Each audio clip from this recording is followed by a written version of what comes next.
ನಮಸ್ಕಾರ. ಸ್ವಲ್ಪ ಜನ ನಮ್ಮ ಮನೆಯಲ್ಲಿ ಮೇ ಬಿ ಅಮ್ಮ ಇರ್ಬೋದು, ಡ್ಯಾಡಿ ಇರ್ಬೋದು, ಆರ್ ತಾತ ತಾತಯ್ಯ ಆರ್ ಎಲ್ಡರ್ಸ್ ಯಾರೋ ಒಬ್ಬರು ಮನೆಯಲ್ಲಿ ನೋಡಿದ್ರೆ ಅವರು ನಮ್ಮನ್ನು ಕಂಟ್ರೋಲ್ ಮಾಡೋಕ್ಕೆ ಆರ್ ನಮ್ಮನ್ನು ನಾವು ಮಾಡಿದ ತಪ್ಪನ್ನು ನೋಡೋದು ಪ್ರಯತ್ನ ಮಾಡ್ತಾ ಇರ್ತಾರೆ. ಸೊ ಹ್ಯಾಂಗರ್ ಯಾಕೆ ಇಲ್ಲಿದೆ, ಕಿಚನ್ ಐಟಮ್ಸ್ ನೈಫ್ ಇದೆಲ್ಲ ಇಲ್ಲಿ ಯಾಕೆ ಇಲ್ಲಿದೆ ಅಂತಾರೆ.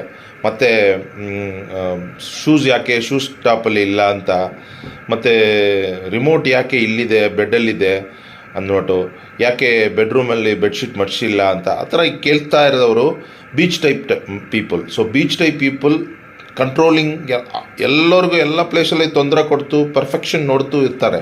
ಸೊ ಅವ್ರನ್ನ ಕಂಟ್ರೋಲ್ ಬರೋಕ್ಕೆ ನಾವು ಕೊಡಬೇಕಾದ್ರೆ ಒಳ್ಳೆ ಮೆಡಿಸಿನ್ ಬೀಚ್ ಕೊಟ್ಟರೆ ಈ ಥರ ಕಂಟ್ರೋಲಿಂಗ್ ಮೆಂಟಾಲಿಟಿ ಚೇಂಜ್ ಆಗಿಬಿಟ್ಟು ಅವರೆಲ್ಲ ಚೆನ್ನಾಗಿ ನಮ್ಮ ಜೊತೆ ಇರ್ತಾರೆ.